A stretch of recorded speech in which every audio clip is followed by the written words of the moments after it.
자, 세 번째 영상입니다. 조금 요 세 번째 영상이 약간 더 전문성이 높습니다. 310쪽의 맨 위에 줄이요. 자, 서비스 원가주의는 공기업이 공급하는 서비스의 생산 공급에 들어가는 원가를 기준으로 가격을 결정하는 것을 말한다. 자, 여기서 원가는 사업에 필요한 모든 비용과 모든 추가 비용을 충당할 수 있는 이윤까지 포함하는 총괄 원가라고 한다 라고 되어 있습니다. 자, 그래서 서비스 원가주의는 원가 중심의 가격 결정이라는 거 알아두시면 되고요. 우리 강의 자료를 보셔도 됩니다. 그리고 310쪽의 아래에서 세 번째 줄이요. 원가 적산 방식. 자, 이건 쌓을 적자입니다. 원가 적산 방식을 총괄 원가 방식이라고도 부릅니다. 산출 방법이 비교적 단순해서 이해하기가 쉬울 뿐만 아니라 공기업이 적자를 내지 않고 유지할 수 있는 장점이 있다. 자, 이거는 모든 비용을 다 합쳐가지고 다 나눠가지고 계산하는 거예요. 이건 굉장히 쉬워요. 자, 야, 우리 원래 그 원가, 그 다음에 우리의 노력에 대한 원가부터 다 합쳐가지고 그냥 n분의 1로 딱 나눠서 계산하는 거예요. 이게 총괄 원가 방식이라고 합니다. 그래서 이 방식대로 하면은 계산하기도 편하고 요금 책정하기도 편하고 그 다음에 적자를 낼 이유가 없죠. 아니, 예를 들어서 뭐 우리 대한민국의 뭐 전기요금이다. 전기 그 고지서 있죠? 쭉 다 모아요. 아마 건물 하나쯤 다 쌓을 수도 있을 거예요. 왜냐면 한 사람이 고지서 하나만 받는다는 게 아니거든요. 건축물마다 다 들어갈 거 아니에요. 전기 없는 건축물 거의 없으니까. 쭉 쌓아요. 다 고지서 다 갖다 놓고 뭐 이제 거기 이제 그 전기에 관련된 일하시는 분들의 월급 뭐 시설비 뭐 어쩌고 저쩌고 다 포함해요. 다 더해가지고 그냥 n분의 1로 쭉 그 고지서, 쉽게 말해서 고지서 개수대로 쭉 나누면은 나오잖아요. 서비스 원가주의잖아요. 아주 진짜 단적으로 얘기하면. 근데 그렇게 할 수가 없죠. 그렇게 할 수가 없기 때문에 자, 우리가 이렇게 이론적으로 이런 방법이 있다는 거를 배우는 거죠. 자, 이제 두 번째입니다. 공정보수 방식인데요. 그 311쪽에 맨 아랫줄이요. 사업 자산의 공정 가치에 일정의 보수율을 곱하면 공정 보수가 되는데 이것은 요금 원가의 중요한 구성 요소가 된다. 이론적으로는 표준 이자율, 경영 위험 등을 고려하여 결정이 된다. 자, 그리고요. 312쪽에 중간에 문단 세 줄로 단 문단이 있습니다. 공정보수를 결정하는 또 하나의 항목인 공정보수율은 사후적으로 공익기업의 지급이자 주식배당금, 요금에 대한 비율을 말할 수 있다라고 합니다. 자, 이게 약간 어려운 얘기인데요. 여기서 말하는 공정이라는 단어는 영어로 이제 fair인데 이게 쉽게 생각하세요. 여기서 말하는 공정이라는 단어는 합리적이라는 뜻이요. 합리적이라는 뜻이요. 그리고 여기 지금 보수율을 곱하고 공정보수라는 단어가 312쪽 위에 지금 읽어드린 거예요. 표준 이자율, 위험 인자 등을 고려한다 그러는데 이거는 철저하게 수학적 계산이고 합리적 계산이에요. 너무 더 받지도 않고 덜 받지도 않고 이 정도의 금액이라면 쓰는 사람이나 그러니까 소비자나 공급자가 합리적이다라고 하는 게 공정의 개념이에요. 근데 이걸 이렇게 설명을 안 해주면은 공정? 뭐가 공정이지? 뭐 똑같이 그냥 요금 내는 거 이렇게 생각할 수가 있거든요. 자, 그리고 우리가 이제 이런 수익을 많이 내는 대단히 아주 큰 공기업, 수익형 공공기관 같은 경우는 공기업 같은 경우는 아무래도 주식이라는 거를 같이 이제 가지고 있기 때문에 투자한 사람들에 대한 배당금 문제도 굉장히 고려를 많이 해야 되거든요. 이런 것들을 포함해서 이게 어느 정도 수준에서 이 보수를 결정하는 게 합리적, 주주들에게도 합리적이고 일을 하고 있는 공기업에도 합리적이고 사용하는 사람들에게도 합리적일 것인가를 계산을 해요. 정말 이게 난 도저히 이해가 안 된다고 생각하시면은 이게 옛날에 여러분이 배웠을지 모르겠어요. 이게 가중치 같은 거예요. 여러 가지 항목이 있는데 어느 항목을 더 중요하다 덜 중요하다 하려면 곱하기 0.2를 하고 곱하기 0.3 이런 걸 배우셨을 거예요. 한 번쯤은. 그런 개념이요. 그런데 그 가중치를 이제 아무렇게 하는 게 아니라 공급자와 소비자가 있고 그 다음에 공급자 뒤에 주주들까지 있다는 걸 계산을 해서 이 정도면 합리적이다요. 이게 좀 어려워요. 그래서 그리고 공정보수 결정하는 게 사실 이 요금 결정에 어쩌면 이게 핵심일 수도 있어요. 핵심 중에 핵심일 수도 있습니다. 왜냐면은 워낙 액수가 크기 때문에 0.01을 곱하냐 0.02를 곱하냐 0.03을 곱하냐가 굉장히 큰 액수가 변화가 될 수가 있거든요.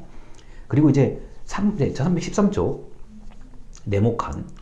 자, 그러나 소비자 계층, 제품의 형태 등에 따라 가격 차별이 쉽고 공기업의 안정적 이윤을 보장하는 장점이 있기 때문에 우리나라 대부분은 자, 이런 공정보수율을 결정하고 있습니다. 그 몇 프로까지 가산하라는 거를 이미 우리나라는 다 규정이 다 나와 있어요. 이걸 마음대로 정하지 못해요. 규정이 정확하게 나와 있어요. 몇 퍼센트를 곱하고 뭐 어떤 항목은 몇 퍼센트, 어떤 항목은 몇 퍼센트 곱하라 이렇게 다 나와 있습니다. 자, 그래서 가격 차별이 용이하다는데 이런 거죠. 여러분 가정용하고 그 산업용하고는 달라요. 아예 그 산정 방식이 달라요. 곱하는 이율도 다른 겁니다. 공정보수율 이런 게 다른 거예요. 자, 이제 넘어갑니다. 자, 넘어가요. 그 다음에 서비스 가치주의라고 하는데 314쪽에 아래에서 5번째 줄입니다.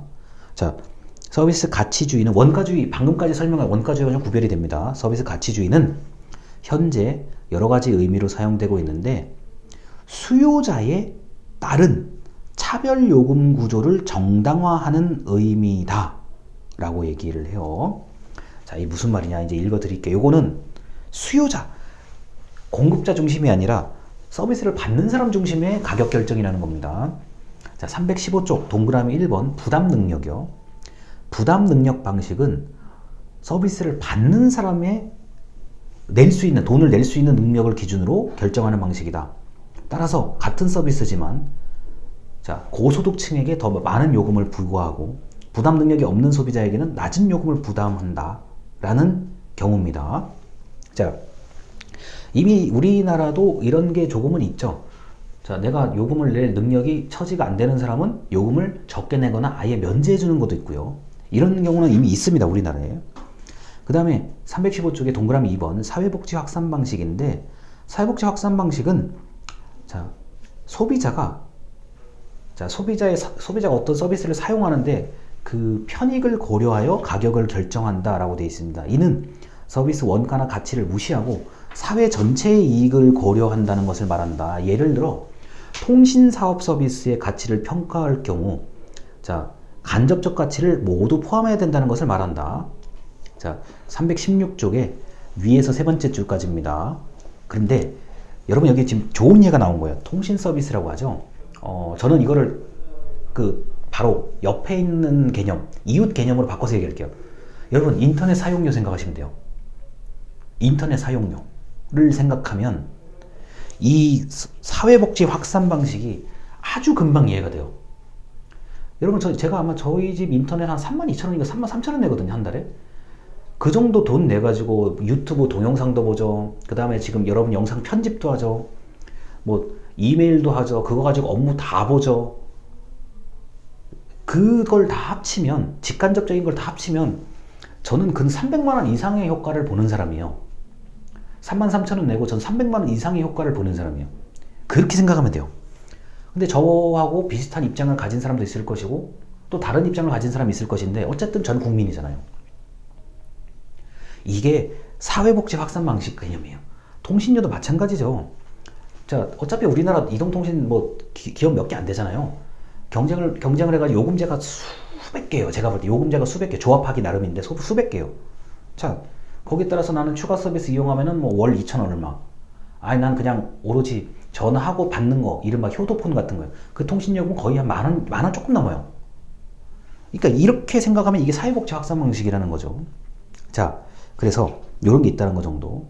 그리고 그 316쪽 이제 완전히 또 다른 겁니다. 아래에서 세 번째 줄인데 최근에는 공기업이 자체적으로 혁신 활동으로 자체적으로 노력해서 성과를 내면 그것을 공기업 요금에 반영하는 혁신 성과 가격 방식이 소개되고 있다라고 얘기를 합니다. 자, 그 대표적인 것 중에 하나가 317쪽에 동그라미 1번 가격 상한 방식이에요. 이게 뭐냐면은 공기업의 요금을 딱 상한선 넘지 않게 그 안에서는 마음대로 할 수 있다는 게 바로 가격 상한 방식입니다. 그래서 요런 게 있어요. 너희는 예를 들어 어떤 특정한 공기업은 어떤 노력을 많이 해서 성과가 굉장히 많이 올랐어요. 그러면 그에 대한 어쩌면 보상 차원 같은 거예요. 많이 잘했으니까 요금을 딱 상한선만 딱 정해주고 이 안에서는 요금을 마음대로 한번 해봐라. 그렇게 할 수 있죠. 물론 반대로 너희가 성과도 없고 맨날 손해만 보는데 어떻게 안 돼? 그런 방식은 적용 못해 할 수도 있죠. 자, 그래서 321쪽에 표만 보시면 돼요. 자, 거기 두 가지가 나오는데 가격 상한제 방식은 미래 시점을 가지고 예측을 해서 요금을 설정하는 거예요. 단 조건은 지켜야 됩니다. 그 조건 안에서 좀 자유롭게 결정하는 거. 자, 투자 보수율 방식은 과거 시점을 가지고 요금을 설정하는 거. 작년에 얼마 썼으니 이렇게 자, 요금을 산정해야 되겠다라는 거고요. 요 정도.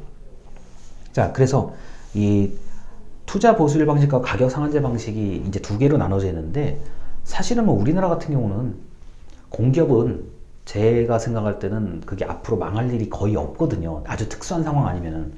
그래서 과거의 자료가 요금 내 관련된 자료가 굉장히 많아요. 이미 다 쌓여 있고요. 물가 상승률 뭐 이것저것 다 반영할 게 이미 공식처럼 다 이제 만들어져 있어요. 그러다 보니까 투자 보수율 방식도 마찬가지고 가격 상한제 방식도 마찬가지고 어차피 옵션이 있어요. 다.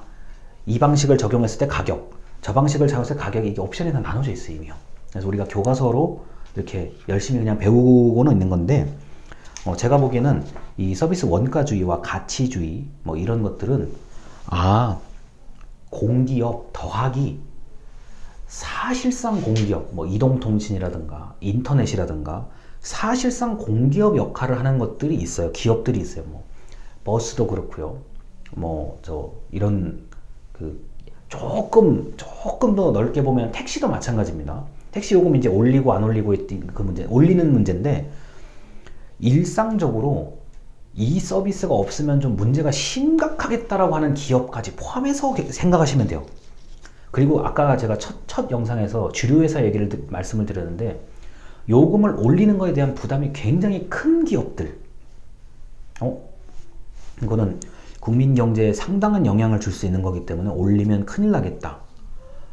그리고 올리더라도 상당한 고민을 하고 올려야 되는 그런 기업들은 그런 기업의 제품이나 서비스라면 이 오늘 배우는 서비스 원가주의, 가치주의에서 벗어날 수가 없어요. 이게 다 정해져 있어요. 어느 정도는요. 그래서 일단 여기까지 설명을 드리고 오늘 마지막 영상으로 가도록 하겠습니다. 감사합니다.